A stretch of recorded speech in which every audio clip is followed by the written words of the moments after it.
Bonjour à tous et merci d'avoir choisi de participer à notre atelier aujourd'hui. Avant de rentrer dans le vif du sujet, je vous propose de faire un rapide tour de table des interventions des intervenants qui vont vous accompagner sur les 45 prochaines minutes.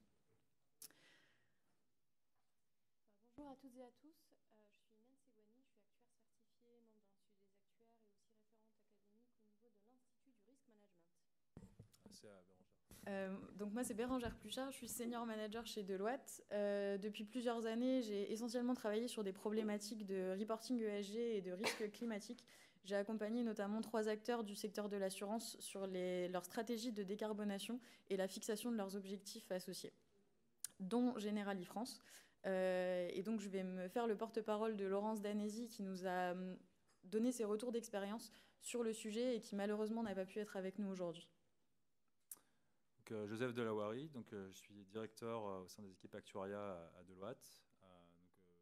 J'interviens aujourd'hui sur le volet plutôt risque, sur le sujet du traitement du climat sur la partie placement et investissement.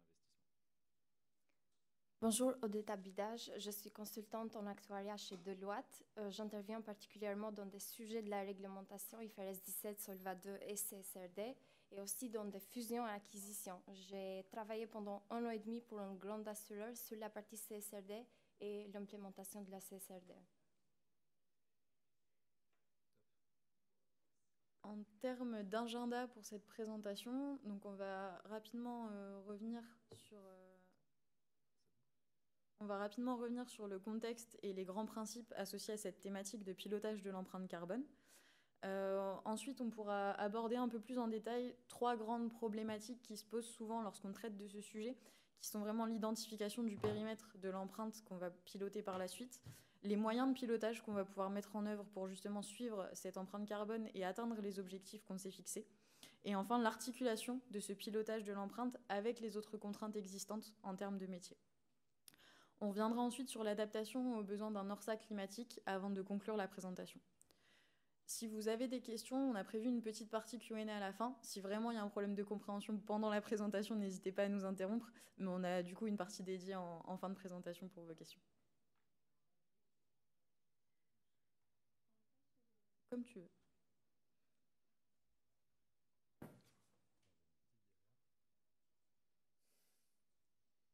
Rebonjour à tous et à toutes. Donc juste un petit mot introductif pour préciser qu'en fait le sujet me tenait à cœur à la base. Donc c'est vrai que quand mes ex-collègues de Deloitte m'ont appelé hier pour me proposer d'animer la session avec eux, c'était avec beaucoup de joie que j'ai pris en main cette responsabilité, aussi parce que j'avais travaillé sur ce sujet il y a quelques années. Notamment sur les stress tests climatiques ACPR, donc dont certains d'entre vous ont peut-être déjà travaillé ou vu passer. Alors, juste un petit mot de contexte. Ces dernières années, il y a eu énormément de réglementations, de discours autour de l'engagement des banques et des assureurs en termes de durabilité. Il se trouve qu'en début d'année, France Assureur a publié un rapport qui fait un peu le constat, notamment sur la partie décarbonation, en tout cas respect de l'empreinte carbone sur la partie investissement. Et ce rapport-là fait le constat que sur la majorité des assureurs, donc on parle de 19 assureurs, qui possèdent 92% des actifs, donc c'est quand même beaucoup, concentré sur certains groupes, ont déjà fixé des réductions des émissions qui sont compatibles avec les accords de Paris. Donc ça, c'est pour la bonne nouvelle. Et il se trouve aussi que parmi ces assureurs, qui représentent 84% des actifs, ont déjà ou se sont déjà fixé l'objectif d'arriver à zéro investissement polluant d'ici 2050. Donc ça, c'est encore une deuxième bonne nouvelle. Alors, il y a bien sûr des cadres réglementaires qui évoluent, mais certains ont déjà donné le ton, et depuis déjà pas mal d'années, notamment l'article 29 de la fameuse loi énergie-climat, qui impose aux assureurs, notamment, un objectif quantitatif à horizon 2030. Donc on est vraiment sur Donc on est passé d'une vision, donc grâce à cette loi, on est passé d'une vision qualitative à quelque chose qui est déjà quantitatif, et on est à un horizon 2030. Donc au moment où la loi est sortie, ça laissait un peu moins de 10 ans aux assureurs de pouvoir se projeter et d'avoir un objectif qui, donc, comme je l'ai dit, devient quantitatif.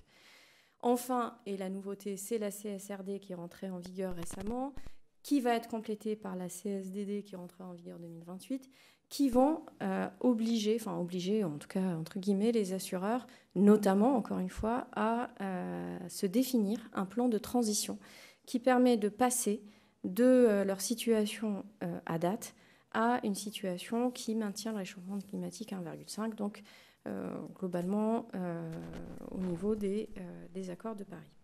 Donc cela veut dire que les assureurs vont être obligés, ou ont été déjà obligés, de se définir des hypothèses. Ils vont aller chercher ces hypothèses là où ils peuvent aller les trouver. Ce qu'on constate globalement sur ces sujets-là, c'est qu'aujourd'hui, pour définir les cibles de réduction, les assureurs se sont surtout appuyés sur les hypothèses de la NZAOA à ce stade, qui permettent de s'inscrire dans un scénario net zéro et donc de s'aligner avec les 1,5 degré à 2100. Les hypothèses de la NZAOA, quelles sont-elles? C'est de se fixer un objectif de réduction des émissions de CO2 équivalent à entre 40 et 60% entre fin 2019 et fin 2029. Il y avait aussi des objectifs intermédiaires entre fin 2019 et fin 2024, plutôt autour des 25%. En fait, ce scénario, pour fixer ces hypothèses-là, la NZAO en fait, s'est appuyée sur les scénarios du GIEC, et notamment le scénario qu'on voit apparaître en bleu plus clair en bas de ce graphique, qui permet donc de limiter la température à 1,5 degré avec peu ou pas de dépassement. Pour étayer un peu ces éléments de contexte et donc revenir sur le premier enjeu vraiment qui s'impose lorsqu'on vient définir un objectif de décarbonation, ce qui est donc l'identification du périmètre de l'empreinte qu'on va vouloir piloter. On a réalisé un peu on a réalisé un benchmark qui nous permet de comparer un petit peu les engagements qui ont été pris par les différents acteurs de la place. On s'est appuyé sur les dernières publications des différents acteurs. Ce qu'on constate globalement, c'est qu'en termes de tendance de place, on suit vraiment les recommandations de PICAF et de la NZAOA. On va avoir des engagements de décarbonation plutôt sur les portefeuilles actions et obligations détenus en direct, en considérant l'intensité monétaire, donc c'est l'indicateur que vous voyez affiché avec les émissions de gaz à effet de serre sur les VIC, donc l'Enterprise Value Including Cash des établissements. Et on se restreint plutôt à la prise en compte des scopes 1 et 2 uniquement. Le scope 3 pose un vrai sujet, notamment Generali France dans ses engagements a introduit le scope 3. Compte tenu de la qualité des données qu'on constate à ce stade, ça pose vraiment des problématiques de suivi et d'évolution qu'on peut plus ou moins expliquer. Mais par contre, ça permet de représenter de façon beaucoup plus fiable le réel état des choses. En termes d'identification de périmètre, donc comme je vous le disais, on est plutôt sur des tendances qui sont assez similaires. Ce qu'on constate aussi, c'est qu'il y a des vraies problématiques par rapport à ça. La première, vraiment, c'est l'intégration des fonds. Donc, on a mentionné juste avant qu'on est plutôt sur les portefeuilles actions et obligations indirectes. En effet, parce que le manque de transparence et de données de qualité sur les fonds, donc les détentions indirectes, font que l'inclusion dans le périmètre de l'empreinte à piloter est plutôt laissée de côté à ce stade. On a aussi les problématiques des fonds non dédiés et non ouverts en particulier, pour lesquels les stratégies et donc l'application d'éventuels leviers de décarbonation seraient directement à la main des asset managers, pas à la main de l'assureur, et donc plus difficile à piloter par la suite. Une deuxième problématique qu'on observe aussi assez fréquemment, c'est celle des différences en termes de zones géographiques.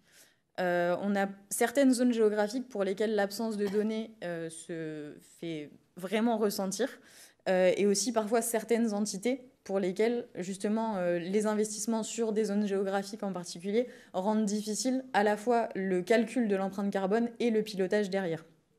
On a essayé de représenter ici sur le graphe que vous voyez en haut à droite les engagements qui ont été définis en fonction des zones géographiques justement.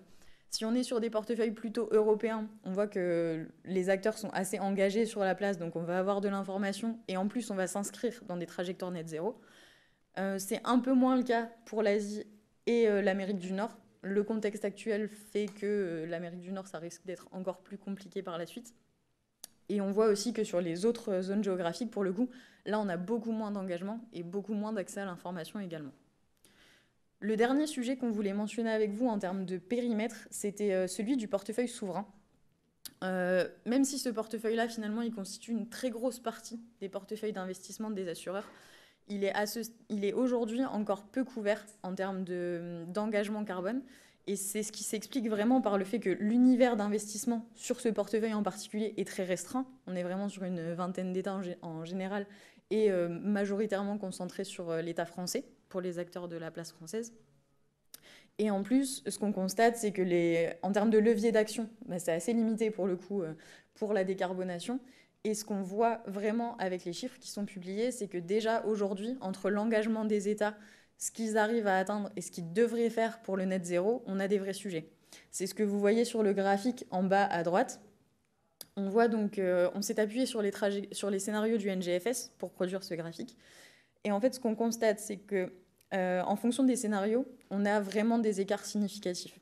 Si on regarde la ligne que vous voyez plutôt la ligne supérieure en bleu un peu plus foncé, c'est avec les politiques actuelles, l'évolution de l'empreinte carbone en fonction de ce qui se passe aujourd'hui. La ligne bleue, c'est en fonction de leurs engagements. Donc c'est les NDC, c'est les engagements qui sont définis par les différents États aujourd'hui et qui sont censés s'inscrire dans une logique de décarbonation et d'atteinte net zéro. Et en fait, la courbe verte, c'est celle que vous voyez donc, le plus en bas avec une très forte pente. C'est celle qui est considérée comme net zéro par le NGFS.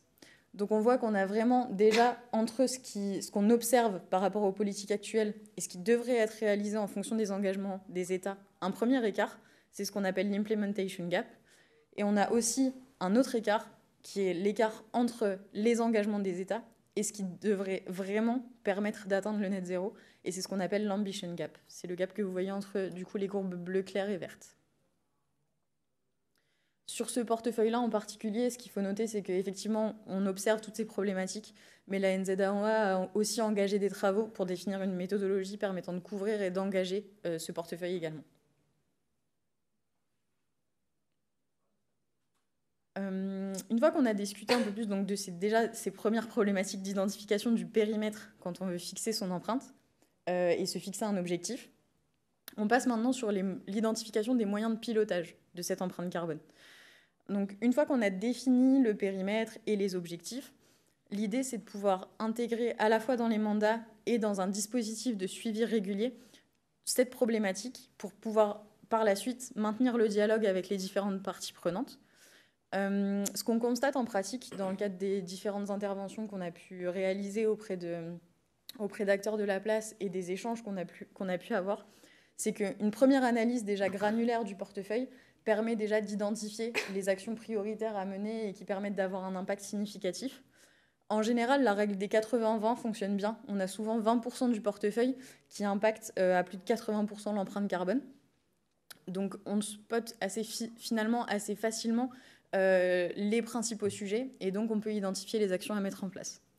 Ce que vous voyez comme graphique, on a essayé de reprendre en fait une illustration d'une des analyses qu'on peut faire sur un portefeuille.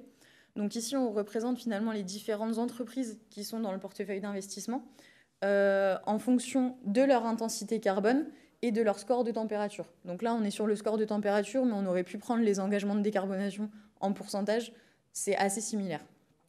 On a représenté donc toutes les entreprises en portefeuille par rapport à ces deux données. Et on a aussi représenté l'intensité moyenne du portefeuille à date et l'engagement qui était fixé sur ce portefeuille. Cette analyse-là, elle nous permet de faire ressortir finalement 4 poches. Les 2 premières poches sont celles du bas, où on est vraiment sur les entreprises qui sont faiblement intensives en termes de carbone, qu'elles aient ou non des engagements de décarbonation.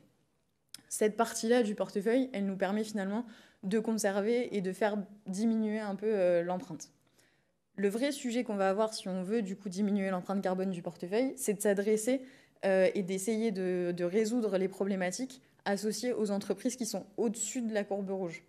Et là, on va pouvoir distinguer les entreprises qui sont fortement intensives en carbone et qui ont des engagements de décarbonation, donc pour lesquelles on va pouvoir espérer dans les prochaines années voir une décroissance, et donc ça va profiter aussi à la décroissance de l'empreinte du portefeuille.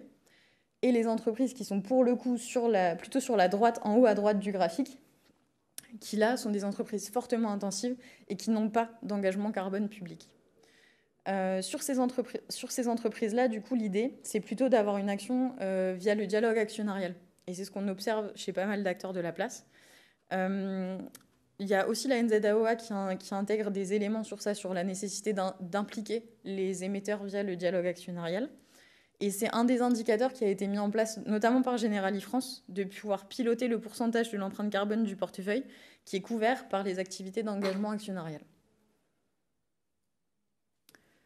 Si on illustre d'une autre façon un moyen de pilotage, donc là vous avez en visuel un exemple de restitution dans le cadre d'un outil qu'on peut développer et qu'on a pu développer dans le cadre de nos interventions côté Deloitte. C'est un outil qui permet de simuler les différentes trajectoires carbone possibles en fonction de paramètres d'entrée. Donc on peut intégrer, déjà on intègre le portefeuille dans son état actuel et on intègre différents paramètres comme les engagements des entreprises, d'autres indicateurs qui pourraient être pertinents, les réinvestissements, désinvestissements. Et finalement les simulations qui sont associées à ça nous permettent vraiment d'anticiper les variations d'empreinte carbone sur l'horizon de temps de l'engagement et aussi l'impact des éventuelles décisions de gestion qui seraient réalisées quant à l'atteinte de l'objectif de décarbonation qui est fixé. Ce type d'outil, finalement, il est utilisé certes à des fins de modélisation, mais surtout pour donner une vision un peu plus large et plus en termes de stratégie par rapport au financement de la transition écologique pour guider les décisions d'investissement.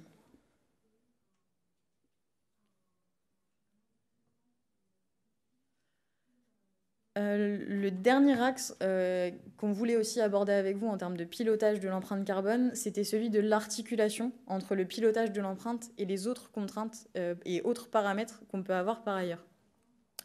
En effet, on l'a vu précédemment, on a des possibilités de projeter et de simuler différentes trajectoires en tenant compte justement de ce sujet empreinte carbone et facteur carbone en tant que tel. Mais l'idée, c'est aussi d'intégrer d'autres paramètres que ce pur indicateur carbone, parce qu'on est persuadé et convaincu que le pilotage du portefeuille ne peut pas et ne doit pas se faire en tenant compte uniquement du paramètre carbone, mais aussi en tenant compte d'autres paramètres qui peuvent être le rendement, la gestion des risques, les autres objectifs environnementaux. On voit aussi beaucoup inclure des indicateurs liés à la biodiversité, à la taxonomie. Et en fait, ce qui est assez intéressant quand on prend aussi cet angle de vue, c'est qu'on se rend compte qu'en fonction de l'indicateur, on n'aurait pas forcément les mêmes conclusions en termes de décision d'investissement. On a repris ici plusieurs exemples sur lesquels qui avaient été évoqués notamment avec Generali France et relevés par Laurence. Ces exemples-là, donc, que sont Veolia, Engie et Enel, permettent justement d'illustrer le fait qu'en fonction du paramètre qu'on considère, les conclusions peuvent être un peu différentes. On a pris ces trois exemples qui finalement ont de fortes contributions à l'empreinte carbone, mais qui, quand on considère d'autres facteurs, remettent un peu en question une volonté de désinvestissement ou de désengagement auprès de ces entreprises. Si on prend le premier exemple de Veolia, donc effectivement on a une forte contribution à l'empreinte carbone. En revanche, il a des indicateurs d'alignement de taxonomie qui ne sont pas si mauvais. Et il a aussi un engagement de décarbonation qui est validé par le SBTi, avec un engagement de moins 50% sur les scopes 1 et 2 d'ici à 2032 et moins 30% sur le scope 3 d'ici 2032. Donc on a vraiment une volonté de faire diminuer les émissions carbone sur cette entreprise en particulier. Si on prend l'exemple d'Engie cette fois, on a encore une forte contribution à l'empreinte carbone à date. Un bon indicateur en termes d'alignement taxonomie, puisqu'on a 66% des CAPEX qui sont alignés taxonomie. On est vraiment sur une optique de financement de la transition quand on regarde ces indicateurs-là. Et en termes d'engagement carbone, on a aussi des certifications SBTi pour Engie qui ont été de 2 degrés en 2020, puis en dessous de 2 degrés en 2023. Donc encore une fois, on s'inscrit vraiment dans une démarche à plus long terme. Et enfin, le dernier exemple, c'est celui d'Enel. Là, on a une forte contribution à l'empreinte carbone. On a un très bon indicateur taxonomie avec plus de 80% des CAPEX qui sont alignés.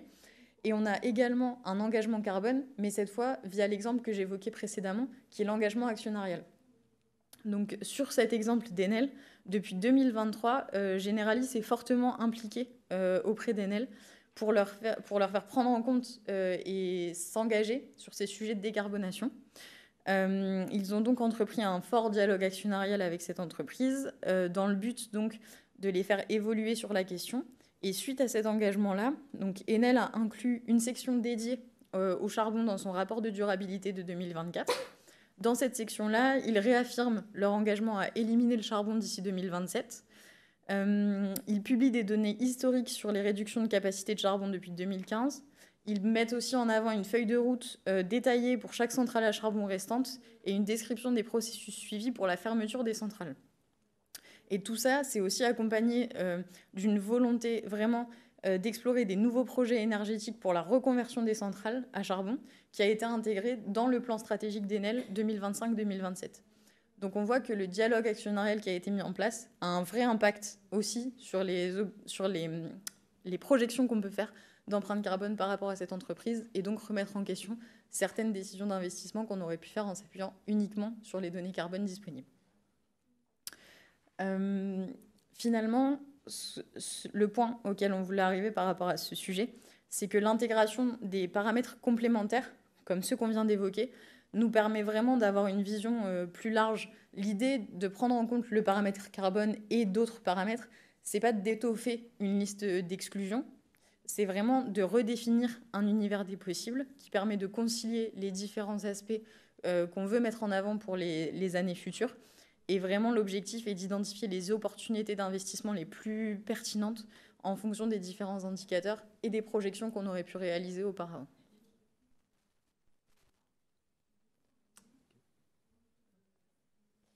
Ce qu'on constate aujourd'hui, c'est qu'on constate un renforcement marqué de tout ce qui est exigence réglementaire. On parle ici de l'article 29 LEC, on parle de CSRD, taxonomie européenne, qui oblige toutes les entreprises, particulièrement les assureurs et les rassureurs, à fournir des informations de plus en plus détaillées et de plus en plus précises sur tout ce qui est émissions de gaz à effet de serre, mais pas que, mais surtout sur tout ce qui est objectif environnemental. La CSRD est le moteur aujourd'hui de cette évolution. On voit dans le slide la granularité. On parle de deux normes transverses, ESRS 1 et ESRS 2. ESRS 1 fait référence aux principes généraux et ESRS 2 fait référence à tout ce qui est stratégie, gouvernance.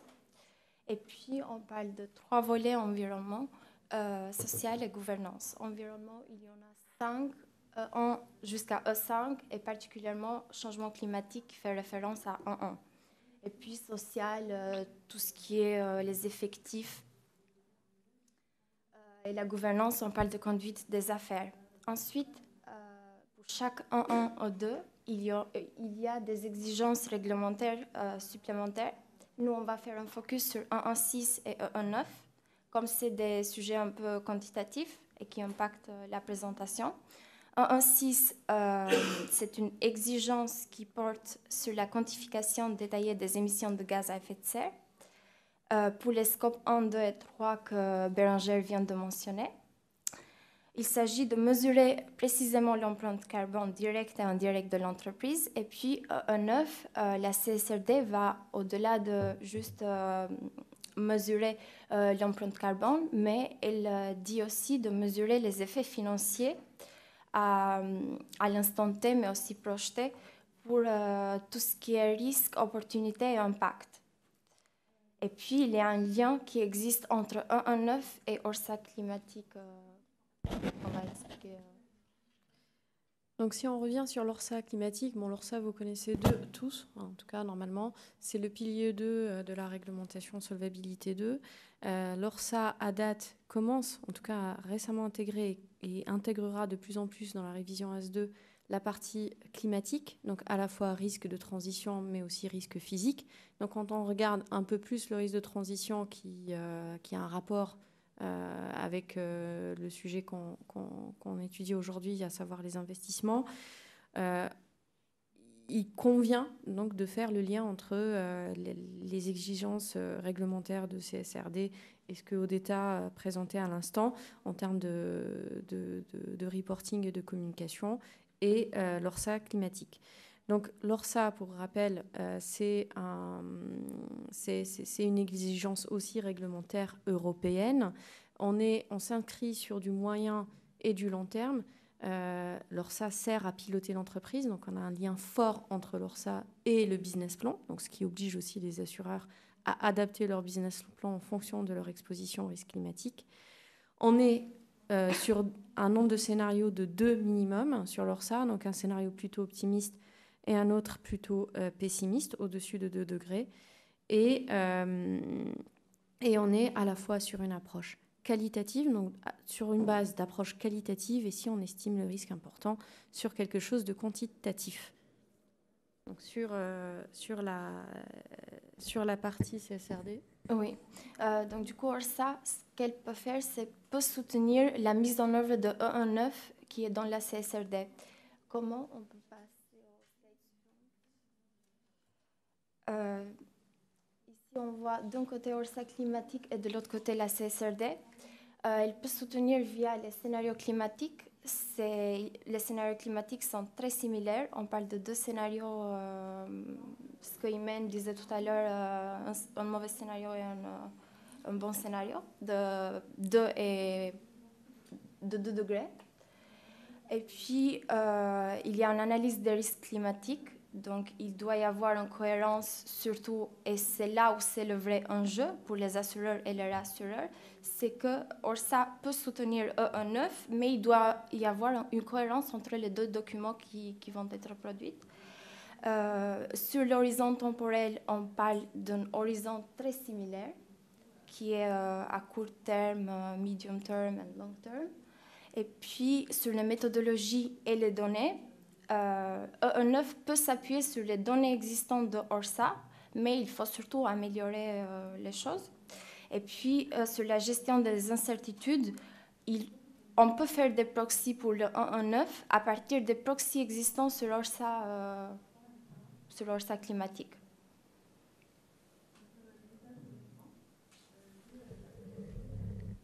En termes d'application de l'ORSA climatique, il y a un état de l'art qui est en train de se former sur le sujet. Il y a eu tout d'abord l'application guidance, donc le guide d'application de l'ORSA climatique, publié il y a un petit moment maintenant, c'était en 2022. Il y a aussi eu en France plusieurs papiers académiques et notamment des mémoires sur le sujet qui ont traité ce sujet de manière exploratoire. Il faut aussi faire le parallèle avec les stress tests climatiques, avec quelques différences. Et ce qu'on voit, et donc nous, actuellement, on intervient, les pages qui arrivent sont un peu des retours d'expérience de ce qu'on peut voir avec certains clients. Sur l'application et la transformation de l'ORSA entre guillemets transformation en ORSA climatique. Un des points importants, c'est le proxy qui est utilisé donc sur le risque de transition. Ici, on parle principalement du risque de transition sur le portefeuille d'actifs, mais on va en parler. Le sujet du risque physique et de l'interaction entre le risque de transition et le risque physique devient de plus en plus important. Et on va parler de la dernière publication du NGFS sur les scénarios court terme qui a été publié le 7 mai 2025. Donc récemment, il y a eu un nouveau jeu de scénarios. Donc encore du travail pour les assureurs pour intégrer ces scénarios. Mais si on revient aux différentes méthodologies qui sont préconisées par l'application guidance, on voit donc trois grandes méthodologies qui ressortent, qui ne sont pas traitées. En tout cas, ce qu'on peut voir, c'est que les 3 méthodologies ne sont pas traitées de manière séparée. En général, on voit un mélange d'applications de ces différentes approches. L'approche naturelle, ce serait de réutiliser ce qu'on peut avoir sur les calculs d'ORSA, entre guillemets, classiques, avec les calculs de choc de SCR, en retenant une problématique de matérialité. Donc ça, c'est souligné par la guidance de l'EIOPA. Il faut vraiment traiter les risques qui sont matériels pour le portefeuille étudié. Donc là, dans notre cas, c'est un portefeuille d'investissement dans lesquels on a donc, identifié des poches principales, donc actions, obligations d'État, obligations corporate et immobilier. L'horizon de temps de l'ORSA n'est pas forcément adapté, mais je vais venir parce qu'on a une page sur les avantages et les limites. Mais donc la première approche a plutôt un horizon de temps de 3 à 5 ans, donc c'est plutôt une approche business plan. et aussi une problématique, on va dire, de base. On va dire l'ORSA classique porte sur des chocs prudentiels.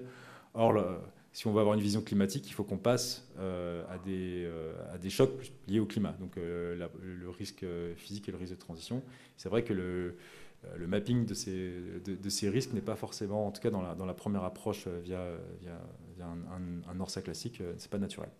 Le deuxième point, c'est de passer par ce qu'on appelle des données sectorielles enrichies. Donc, c'est comme ça qu'il appelle dans l'application guidance. On peut dire de manière classique passer par des fournisseurs de données qui existent qui sont sur le marché, qui viennent d'autres secteurs, notamment le secteur bancaire, donc qui s'adapte au niveau voilà, qui fournit en fait des jeux de données. Et ça, c'est un peu, on fait le lien avec ce dont parlait Bérangère. Donc, il fournit des scénarios, des trajectoires à horizon 2100 appliqués à des données d'actifs. Ce qu'on peut voir, c'est que ces données ont plutôt une précision, une granularité qui peut être fine, ça dépend du type d'actifs qu'on regarde, avec beaucoup d'estimations qu'il faut revoir, et on l'a vu dans nos différents retours d'expérience. Les proxys qui sont fournis par les prestataires, en fait, on passe plus de temps parfois à regarder les proxys des données enrichies pour essayer de comprendre en fait comment est-ce que le scénario de transition impacte les différentes poches d'actifs. Un point aussi, c'est parfois le manque de transparence. On est sur des données open source, mais qui, dans certains cas, voilà, il y a des packages, il faut acheter des packages, donc ça veut dire que c'est pas forcément du 100% open source.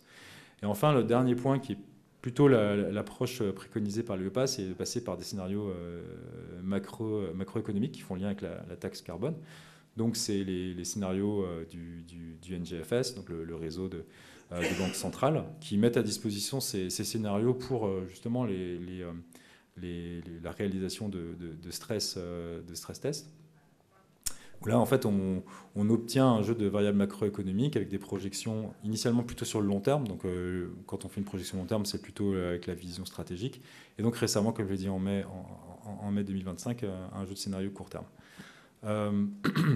Ce qu'on peut voir en fait avec cette approche, donc il y a un gros travail de lier ces scénarios qui sont sur des données macro-financières, de relier ça au portefeuille de placement avec donc la granularité et aussi la granularité des actifs, et aussi la granularité géographique au niveau des expositions. Si on passe aux avantages et aux limites, donc là, il y a un peu trop d'informations dans cette slide. Je vais essayer de passer rapidement et de résumer. De toute façon, les supports ils sont mis à disposition, mais on pourra toujours discuter de ce retour d'expérience qu'on a pu voir par rapport à ces trois méthodes. Encore une fois, qui ne sont pas à prendre séparément. En général, voilà, il y a vraiment des tests qui sont faits sur les trois approches. De manière naturelle, l'avantage de l'approche qu'on appelle combinaison ORSA, c'est on réutilise des modèles existants et on les reparamètre. On est sur voilà, des impacts sur les valeurs de marché des différents actifs, parce qu'on parle du risque de transition. Et en termes de limites, on est malheureusement sur un horizon de temps qui n'est pas aligné avec les attentes, en tout cas sur une projection à 2050 qui sont préconisées notamment par les accords de Paris. On est sur des chocs plutôt historiques et une granularité qui n'est pas forcément adaptée. Sur les données enrichies, une des problématiques rencontrées, c'est la granularité et comment est-ce qu'on part de la granularité disponible, fournie dans les données, et on les remappe par rapport au portefeuille, avec la problématique de l'hétérogénéité des informations sur les émissions dans un secteur. C'est un peu ce que disait Bérangère. Donc ça, c'est un gros travail et on le voit. Même pour ceux qui ont travaillé sur des mémoires, on se casse beaucoup la tête sur cette partie-là parce que c'est pas forcément le secteur qui indique l'information sur l'intensité carbone. Donc il y a un gros travail sur ce point de la granularité. Ensuite, il y a aussi les limites. Tous les types d'actifs ne sont pas couverts par ce type de modèle open source. Et il y a aussi le besoin d'avoir de la transparence qui n'est pas forcément donnée. Typiquement, en mission, on a vu des acteurs utiliser l'outil PACTA qui est très bien, qui fait qui permet d'avancer, mais il y a un moment où la transparence peut être un point bloquant. Et enfin, sur les avantages et les limites sur la partie de l'utilisation des scénarios NGFS. Donc initialement, une des limites, c'était faire le lien avec les stress tests sur le court terme. Donc a priori, ça a été remédié via la publication des scénarios court terme récemment. Un point de limite sur les scénarios macroéconomiques, c'est comment est-ce qu'on comprend le narratif sous-jacent. On a passé beaucoup de temps avec certains clients à essayer de les comprendre, parce que en fait, voilà, on a des trajectoires de PIB, on a des trajectoires de prix des matières premières, il y a des liens qui sont faits avec les données financières et donc les impacts qui en suivent. Et c'est pas suffisant en général au niveau d'un ORSA pour aller justifier certaines trajectoires, il faut descendre à un niveau. Et ce qu'on voit, il y a ce travail de narratif à faire et qui peut être aussi un peu compliqué. Une fois qu'il est 42, je vais passer très vite sur cette slide où on a essayé de résumer un peu l'approche qui a été entreprise en général autour de l'ORSA climatique. Pour simplifier, comment est-ce qu'on arrive en fait sur la partie risque de transition, sur le scénario de transition, à arriver sur les impacts à des impacts sur par exemple un ratio de solvabilité en bilan dynamique. Il y a différents arbitrages à faire. Tout d'abord sur le paramétrage autour du scénario de transition. A priori, on part sur des paramétrages qui sont proches de ceux qui ont été pris sur les stress tests. Donc en France, on a eu la chance d'avoir 2 stress tests climatiques, et donc c'est une bonne base de départ sur cette analyse. Un point que je n'ai pas nommé dans les limites, je suis allé un peu vite sur la slide précédente, mais c'est le choix du scénario de référence. C'est un choix stratégique qui en fonction en fait de la sélection de ce scénario, aura un impact en fait sur la projection. On peut être trop ambitieux sur le scénario de référence et donc sous-estimer le risque de transition. A contrario, on peut être trop conservateur et donc surestimer. Donc il y a il faut trouver un peu le bon intervalle sur le choix du scénario de référence sur l'exemple du NGFS qui est fourni. L'adaptation des modèles, donc là on est plus sur l'opérationnalisation, l'adaptation des outils et des modèles. Donc ça, finalement, on passe aussi beaucoup de temps sur cette partie, mais dans les expériences qu'on a pu avoir, il n'y a pas eu de gros investissements sur cette partie-là. On a essayé vraiment de faire du reuse au maximum. Et à la fin, je saute l'étape passage climatique, passage en impact climatique des scénarios. On est sur l'analyse de l'impact bilanciel et en solvabilité. Et là, le gros du travail sur la dernière étape, c'est comment est-ce qu'on prend en compte les mesures correctives, notamment sur le scénario, le risque de transition et un portefeuille de placement, comment est-ce qu'on impacte l'allocation d'actifs. Donc il y a plusieurs mémoires qui ont déjà porté le sujet. Nous, on a un mémoire qui va sortir sur ce sujet-là. Donc voilà, on a un peu exploré ce point. Mais on n'a pas les résultats ici, mais voilà, il y aura peut-être un webinaire sur ce sujet. Je vais un peu dépasser. Je vais essayer de sauter très vite la slide sur les nouveaux scénarios du NGFS sur la partie court terme.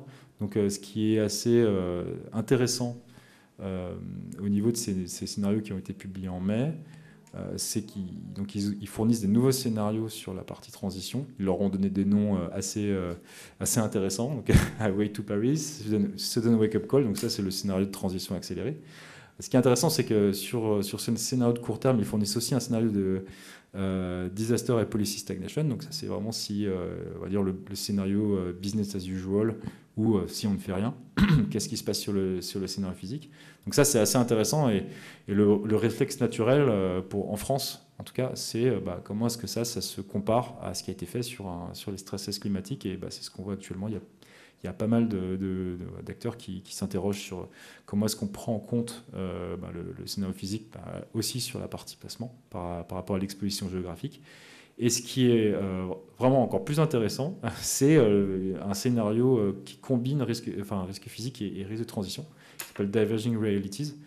Et donc ça donne, on va dire, beaucoup plus d'armes pour tester la résilience de son, en tout cas sur sa partie active, mais pas que, parce que donc, maintenant on a les deux risques, physique et transition. Ce qu'on peut voir, c'est que les impacts sont plus matériels que... on va dire que auparavant, on avait des scénarios long terme, on regardait ce qui se passait sur le court terme et il ne se passait pas grand-chose sur le court terme. Là, ce qu'on peut voir, c'est que grâce à ces nouveaux scénarios, on a une plus grande sensibilité des portefeuilles sur le court terme, avec des impacts qui, en fonction des trajectoires de PIB fournies par le NGFS, peuvent varier par exemple, un impact ici sur le PIB de 6 à 12,5%. Donc, c'est-à-dire qu'il y a quand même une certaine... il y a un intervalle qui est assez large sur les impacts. Et donc, il y a des zooms qui sont faits dans ces scénarios sur les secteurs les plus carbone-intensifs, donc charbon et énergie. Et ce qu'on peut voir, c'est qu'ils fournissent plus d'informations sur tout ce qui concerne les informations sur les probabilités de défaut. Donc, c'est assez intéressant et ça peut être testé. Et normalement, on voit des acteurs qui vont le faire. Et enfin, ce qu'on peut voir au niveau du scénario de transition court terme seul, parce que je venais de parler du scénario du risque physique, pardon. Là, on est sur le risque de transition. On voit des impacts qui sont plutôt différenciés entre les scénarios dire, plutôt conservateurs et les scénarios de transition accélérée, entre des impacts en GDP, enfin en PIB, de 0,4 à 1,2. Donc encore une fois, ça donne au niveau du pilotage pas mal de degrés de liberté pour pouvoir piloter a posteriori les impacts du risque de transition et du risque physique sur son portefeuille. Alors en conclusion, c'est un sujet qui on voit permet de casser certaines barrières et certains silos entre... Parce que là, on a parlé de durabilité plus sur l'angle market et émissions. Nous, on a parlé plutôt sur l'angle risque. Et on voit, c'est un sujet qui nécessite une mise en cohérence entre les différentes fonctions. Donc, certaines personnes peuvent se poser la question, le lien avec l'actuariat, mais il y a un lien avec l'ensemble des hypothèses qui sont prises. Et c'est vrai qu'on n'a pas pris l'angle de l'article, du rapport 29 LEC. Mais un des retours de Laurence, c'est que c'est quand même le point de départ, le rapport 29 LEC. Nous, on a volontairement voulu faire le lien entre Orsa et CSRD. Mais au final, c'est quand même il ne faut pas oublier le 29 LEC dont les hypothèses peuvent être vues comme un point de départ. Et donc, en termes sur la partie plus décarbonation et pilotage, on voit qu'il y a quand même une forte influence au niveau de la recommandation des alliances et donc des attendus réglementaires qui sont assez importants. Donc les assureurs sont impactés par ces sujets. Et donc, on a mentionné plusieurs clients avec lesquels on a travaillé, mais on sent que c'est un sujet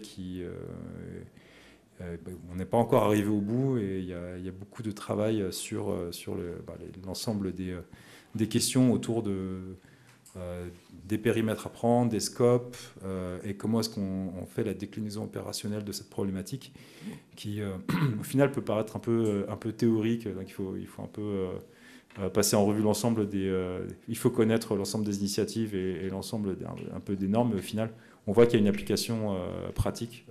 C'est ce qu'on a vu avec l'application sur les risques et un Orsa. Voilà.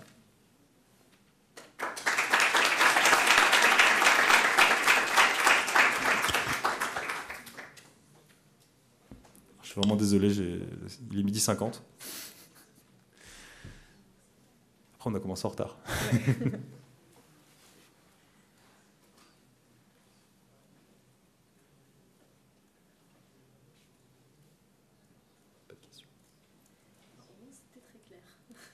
Ça, c'est très clair sur les gens enfin. Merci. Ah, une question. Ouais, juste peut-être une petite question sur le slide au début où vous montrez une projection avec un outil interne dans l'empreinte carbone de portefeuille. Oui. La question, c'est vous faites ça comment? Puisque, à part les entreprises qui sont SBTI, il n'y a pas vraiment de trajectoire de projection d'empreinte carbone ou d'émissions de carbone par entreprise. Donc, pas sur quoi vous appuyez, quelle méthodologie? Alors, effectivement, on s'appuie sur les engagements SBTI pour celles qui sont certifiées SBTI en termes d'évolution dans le temps. Pour celles qui ne sont pas certifiées, on a deux options possibles. Soit il y a un engagement actionnarial qui a été défini, du coup, en lien direct avec l'assureur, et dans ce cas-là, on peut aussi le prendre en compte. Soit de façon plus conservatrice, on reste à ISO empreinte carbone dans le temps. Donc ça nous permet d'être du coup conservateur et donc d'avoir une approche un peu plus prudente en termes d'évolution.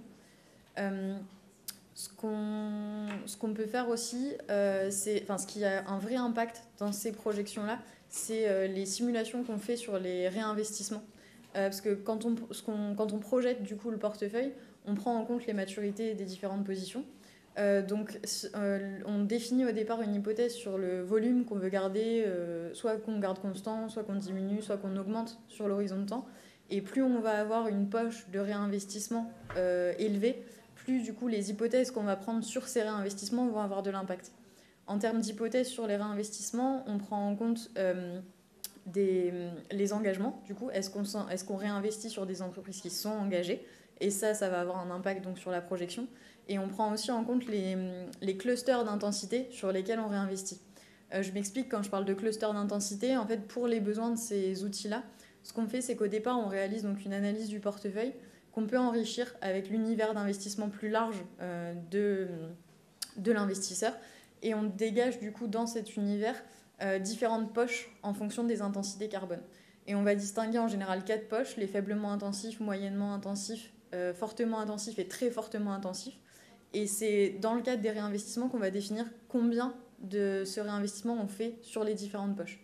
Les poches sont réalisées à partir de la nomenclature NAS, donc on prend les secteurs NAS, mais on les agrège, ce qui permet d'avoir une maille un peu plus large et justement de ne pas utiliser uniquement la classification NAS pour faire les hypothèses de réinvestissement. C'est beaucoup trop fin et on n'arrivait pas à échanger avec les asset managers sur ce point-là. Donc ça ne réduit pas l'univers d'investissement, c'est juste une agrégation qui est un peu différente.